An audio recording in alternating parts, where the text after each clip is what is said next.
Hi guys, this is Juno and welcome back to another Summoners War video. Yesterday we had Siege, however, I had other stuff going on so I couldn't really record a video. So instead I recorded all the fights using the Summoners War recording feature. So today I'll be talking about those and see if we got 10 wins, right? I just noticed that the recording feature for Summoners War isn't that great because if the fight goes over 3 minutes, I think it just finishes, it just stops in the middle and it just shows you who wins. So I think there's one fight that went longer than 3 minutes or maybe two. So eventually it's gonna stop in the middle and I'll tell you what happened. But yeah, that's that. Anyways, let's get into the video and see if I got 10 wins in yesterday's Siege battle.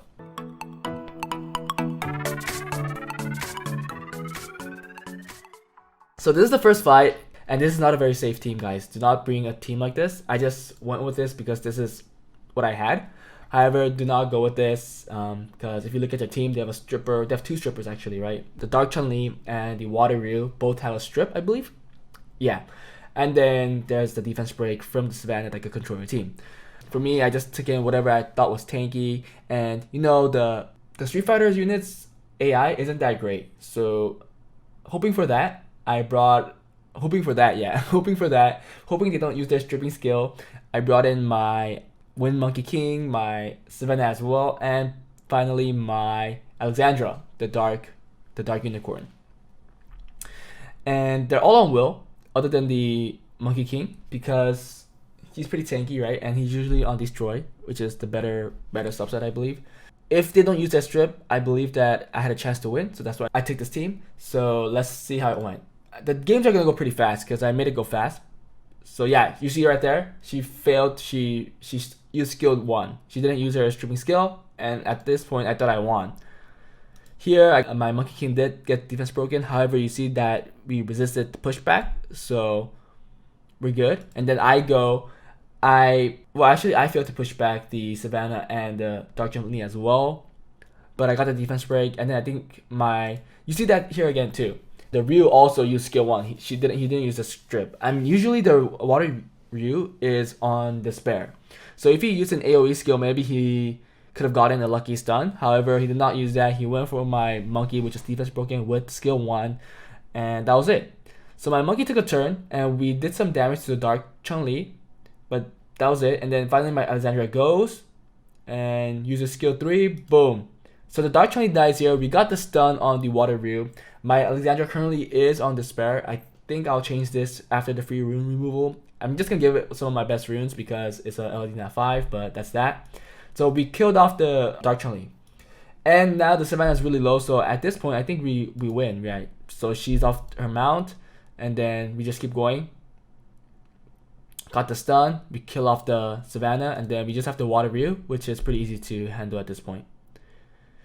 I changed again thinking that I'm going to have skill 2, but my Alexandra is not fully skilled, so you see that I did not use that. And now I use it. So yeah, it has to be fully skilled up for it to actually turn cycle after it changes back and forth to use skill 2. But at this point it doesn't do that because I did not feed enough Devil Mons into her. Anyways, that was the first battle. It was pretty straightforward. I was just hoping for RNG, hoping for the opponent units to fail. And they both did. The Water Ryu used skill 1 on the Wind Monkey King, and the Dark Chun-Li used skill 1 on Savannah or something like that, right? So it was a total fail. That's why I won. But if I were you guys, do not take this kind of team. I just took this because this was the last fight and I didn't have any more options, like speed options to outspeed. But my gamble was a success. I usually like to take my Daphnis in teams like this because you know that the Philia puts up the buff, right, the threat buff, and some shield, right, I believe. And that's great for Daphnis because we could strip that and defense break and then nuke her off. And also with the Harmonia, also she brings in the will, the immunity, although it's one turn. If we could somehow get an opportunity with that immunity on them, then we could snap them off as well, right? So I just brought in some good sustain for the Daphnis. You see the will, because we don't want to sleep from the Harmonia, and also we don't want to get defense broken from the Theo. And I believe Ophelia also has a skill 1 stun, so we don't want any of that. So we brought in Will, and then Chasun for more survivability with Fallen Blossom, and also the attack buff. And Daphnis, I just told you what she's supposed to do, so here goes in. I go first. I use the immunity, and Ophelia goes right there. So she put up the shield and the threat buff, right? Is that threat buff? Yeah, I think it's threat. So I'm hoping. So I made a mistake. I thought my Chasun was faster than my Daphnis, but that was not the case. So that was one mistake, and I didn't know second that the Theomars was gonna hit this hard. Boom. So he didn't hit that hard there, but we had the shield. So that was through the shield. So we're gonna kill off the Ophelia first, I believe. Look at that. Oof. Boom. Oh, so close. That's so close. So it feels a little stronger. My Daphnis would have been dead. But good thing it's on a tanky build on Nemesis, so he was able to steal a turn. So we kill off the Ophelia. Yep, we kill off the Ophelia, and then the Chasun goes. So this was a very good. This was a very good turn order, right? The Chasun going after the Daphnis so that we could make sure that he survives using Falling Blossom. So that's what I did. We got the lucky sleep. We have an accuracy lead so that we could hit that strip and that defense break. So that's good. And the sleep is a plus from Wusa. We don't want to wake up the Dio, so we kept going for the Harmonia. However, he does proc. And I think we do get skill 3 up again soon. Another big hit.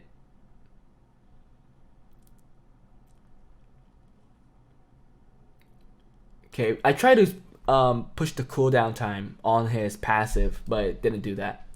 Again, very close to dying right there, right? So I just use it because I know that Theos aren't really that tanky, and if we get a lucky crit, we will proc his passive, which we did.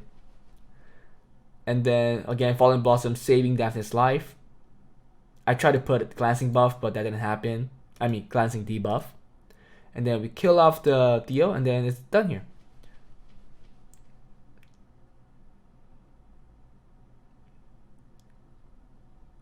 Yep. We're just waiting for his will again, his immunity, so that we could get that defense break, if we're lucky enough. But she gets low enough, so we just kill her off. Boom. And that's done. Okay, I think this one is the fight where it took longer than 3 minutes or 2 minutes, something like that, so it cuts off in the end. But you guys know, it's a Molong, Tyrannus, Harmonia. If there's a Molong, we bring in our Laika, and then we also bring in our Wind Panda to handle to work with the defense breaks for all these units, and Fran for the attack buff plus survivability, right? Sustain. So that's how we go. I think we try to kill off either the Tyrannus or the Molong first. So yeah, it looks like we are going for the Molong first. We got the defense break.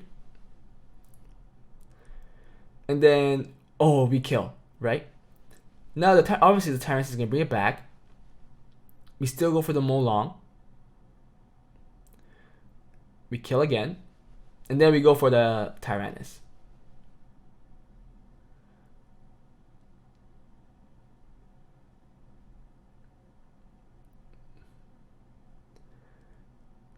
So here I try to kill the Harmonia with it because it's defense broken, because we want to get rid of all the sustain, but we failed. We failed, so she's back to full health. So we just switch back our target to Tyrannus.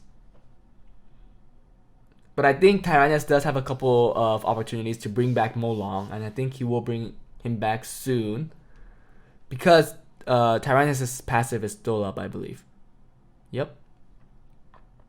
Full health again with the Harmonia, really annoying.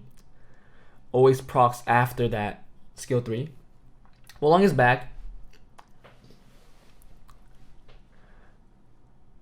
But we see this as an opportunity because the Tyrannus doesn't have the passive. You want to kill it off fast. So that's why we don't go for the Molong, we just go for the Tyrannus, and we did kill him. And then at this point, we finish off the Molong, which is pretty easy with the Wind Panda. We just need a lucky defense break from it.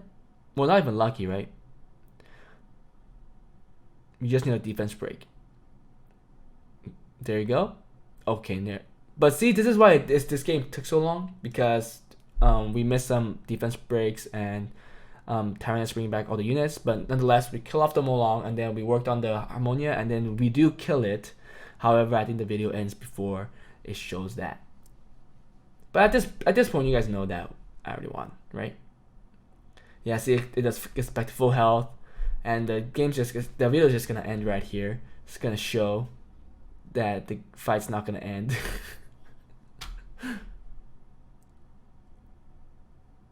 Oh, maybe it does. Oh, it does end. Never mind. So it wasn't this video, guys. There's another video. Okay, maybe, oh, it was this one. It was this one because the Belio is actually really well runed and it's pretty fast. And my team in general is really slow. I think the Tessarion's only plus 80 speed, and also the Ritesh is plus 90 speed, right? And their Abilio is at least plus 100 speed. So it was always going first. So it took many more turns. So yeah, the reason we took this is we wanted the Tessarion to put in the Oblivion so that we could kill off the Leica plus the Wind Panda. And also the Abilio, right? Because Abilio's passive is pretty annoying as well. So we do get many opportunities to kill off the Leica. However, the Abilio's passive keeps coming in to save him. And even just the original sustain that Abilio has. So I think I should have started off with putting Oblivion on the Abilio so that we could actually kill off somebody. However, I didn't do that, and that's what prolonged the game. But we did win this. It's just not going to show you me killing off every unit. I think it's going to end with at least the Wind Panda and Abilio alive, because it just took that long. But we did eventually win. Yeah, thankfully the Rina was always tanking the Wind Panda, which was a very good thing. And the Leica was always going for the Ritesh, and the Abilio was always going for the Tessarion, but Abilio does no damage. And the most important unit in this fight right now is the Tessarion, which is the only real threat in their team to put in Oblivion, because they have so many passives. But we also have a lot of sustain with the Ritesh and Rina, so that's how we were able to sustain all this damage. I think if the game went longer than I expected, I think we would have lost. But thankfully that did not happen. So this is where we kill him. And then here I try to kill off the Wind Panda. I think that's what I go first. However, it didn't work because the Abilio's passive kept coming in. And he was always just healing them back. So here I got it, right? And I thought, I'm like, okay, we got this. It's almost over now. However, that's not the case. Right here. Boom. We just needed a proc to end it, but that didn't happen. And look, because it went under 30%, Abilio's passive procs, so he brought in that heal again.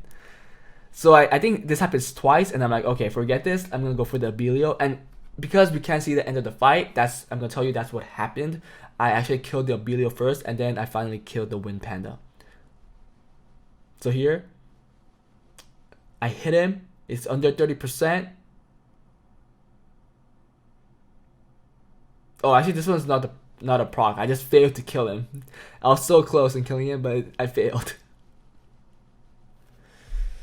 But yeah, this is why it takes so long. And I think this is why you guys are not going to see the ending.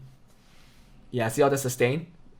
My Tessarion gets close to dying, but always the Ritesh or the Rina has their heals to sustain back his health.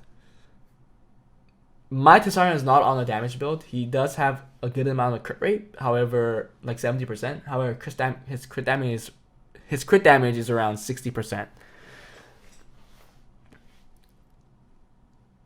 Yeah, you see I'm going for the Abilio. And that's what happened. I killed the Abilio first, and then I killed the Wind Panda. However, the video is ending, and you can see right here that the fight's gonna end, saying that I won.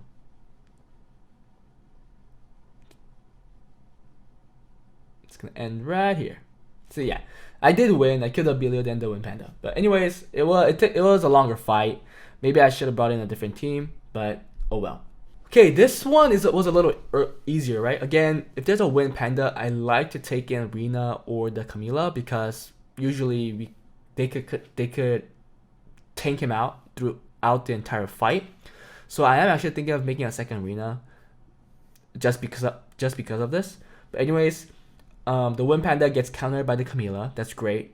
And the Praha gets countered by the Meow Wing. Meow Wing is just a pure counter to Praha, because although there's an elemental disadvantage, her sleep cannot sleep him, and she will always do multi-hits to the fire monkey, right? She's going to target the fire monkey, and the fire monkey is just going to take little damage 3 times, which will stack his passive 3 times. So it only takes him like 3 turns to get his full stack, 10 stacks, which is huge, which is a lot of damage.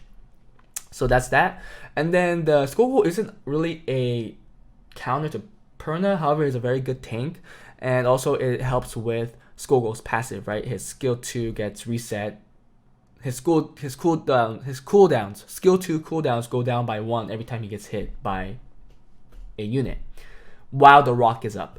So this is why I took the team, and I think it worked. There you go. Okay, lucky stun right there. So this one was a slow video because this fight wasn't that long. However, I started speeding up the fights because, as you guys saw, some of the fights take longer, and it eventually cuts it off. I didn't want that to happen too many times. Yeah, we kill off the Perna first because Perna is the real threat here.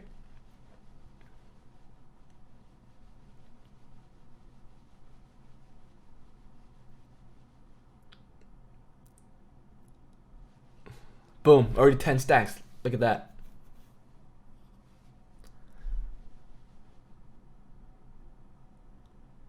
So here Perna is dead.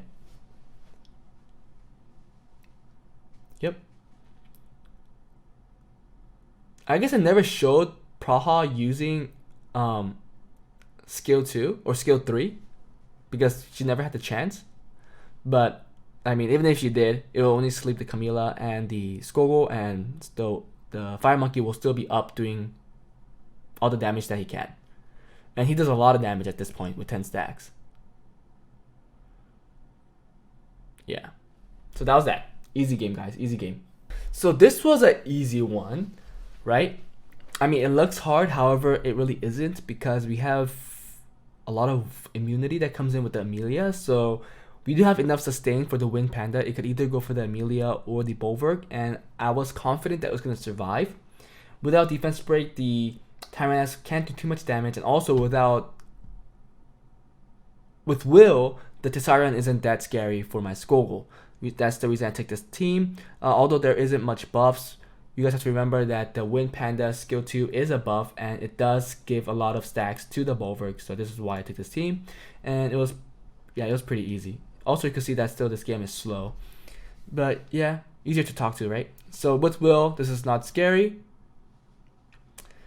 We're gonna we kill the Tessarion first. However, I think we kind of ping pong around with the Tyrannus because the Tyrannus does get kind of low. There you go. With Will, Amelia is not gonna die. So it's fine. It's fine that he got the defense break and the provoke. It's because I saved Amelia's skill 2, which we cleanse up. So we use that to cleanse everything.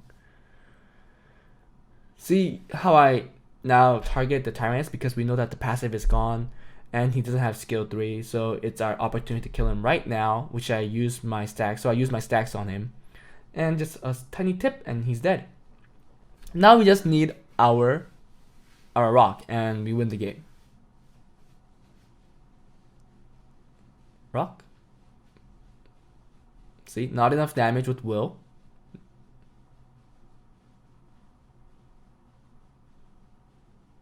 And that was it.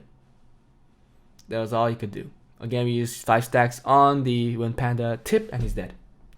So easy win there. There's a fight 6 or 7, I forgot which one. However, the thought here was to get first turn and kill off one of their units.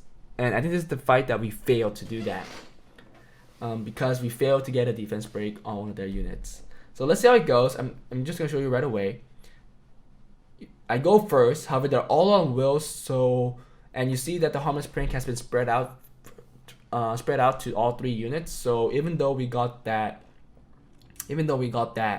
strip on Gianna, we failed to kill it off. But we do get the bomb to stun her, and I still thought at this point I won, right? Because we have the heal block and Fran uses skill 3 here, right? Okay, I'm like, okay, I still won. I just have to kill off the Gianna and then work on whoever's left. However, the Fran procs. So this is the one entire reason I lost this fight. If the Fran didn't proc, I would have won. However, the Fran procced and I lost. Because the Gianna now puts down the bomb. And that bomb is pretty big. She actually does a lot of damage with the attack buff. And boom. You see that damage? 23k. That's a lot of damage. So my Sierra does get a proc. However, at this point, it's too late.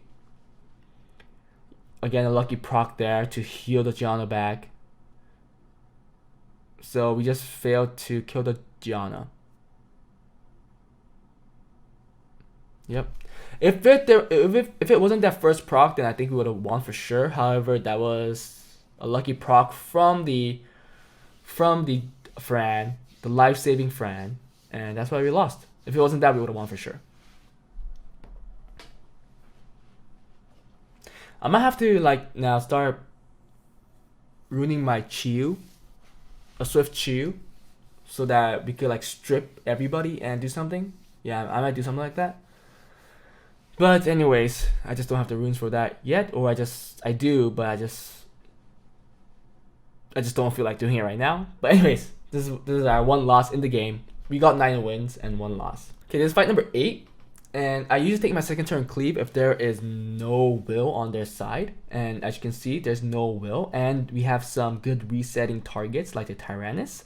So this is why I took my Zara's Punk back. However, they're kind of slow, so I was scared. I was actually scared because right now I take the turn. And I'm like, oh, I'm screwed. However, thankfully the Tyrannus takes a turn right after. So I actually do get the reset on him. And then I use skill 3 on Molly to kill off everybody but the Zhang Fei. But the Zhang Fei can't do anything much by himself. Yep. So that was our 8th battle. So next is this one.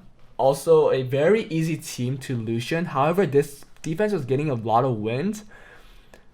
It was like 8 wins and 2 losses. I don't know why. And because of that, I assumed that these two was going to be really, really tanky, or the average was going to be really, really fast. However, I went in and I did go first, and my Lucian went, and it was actually very, very close. Good thing she used skill 2 to save herself, and the Chandra didn't use the hug. However, even though if they did, I think at this point they were really low, so we would have definitely won. But that's how we got our 9th battle. Okay, and finally this is our last battle, and it was a pretty easy battle in my opinion, because if you copper Bulldozer this, you copper the John, you bulldoze the Harmonia, and then you just work on the Theo, and that's exactly what happened. It was pretty easy. We just had to go first, which we did. It was pretty close. You saw how fast that John was. However, not fast enough, so we killed off the John. This is why you put will on Bulldozer, believing that your emissary will go first. So we kill off the Harmonia. No damage reduction from fire or crit damage received negatives, whatever number, because that was a lot of damage, right? And at this point, it's really easy. Boom, boom, and we win. So guys, that was my 10 battles. It was sorry that I have to show it to you like this. However, I had other stuff going on the day of. Nonetheless, I hope you guys enjoyed the video. I hope you guys know my thought process on why I take in certain units into certain teams. And yeah, guys, make Copper Bulldozer, make a Lucian team, because there are still G1 defenses that are totally capable of coppering or Lucianing. Also, I'm gonna let you know that I did buy the Transcendence pack for this month. Not for this month, this holiday, you know what I'm saying, the Christmas pack, right? I bought that, so I am gonna open it soon. Actually, I don't know how soon, but I am planning to open it. However, I'm gonna open it with one of my friend's account, where he actually gave me $100 to buy the pack for him as well. So he has it as well, but I am gonna make it a small summon session for him. So I am accruing scrolls for him. It's kind of weird. It's like I'm playing the game for him. I'm trying to progress his account, but he's paying me to do stuff on his account. But not me, but it's all going into his account. So yeah, I'm just playing on his account. It's like an alt. But yeah, anyways, I am accruing some scrolls. It's not gonna be much. I'm just gonna do like total normal for him. Accrue as much as mythical scrolls as I can. It's gonna probably be like, the Transcendent, 2 legendaries, and like 30 to 50 mythical scrolls, but that's it. But I'm gonna open it with him as well, and so I'm gonna make it a video. So it's gonna be a little while until I open that. Who knows? Maybe I'll get another Nat 5 in between so that I have a lesser chance to get one other. I mean, I have a higher chance to get another Nat 5, right? Anyways, that's it for today, guys. Hope you guys enjoyed the video. If there's anything else you guys want me to do in Summoners War, please put a comment below. If you guys liked the video, please give me a like. And if you haven't already, please consider subscribing because that really helps. Hope to see you guys next time. Bye.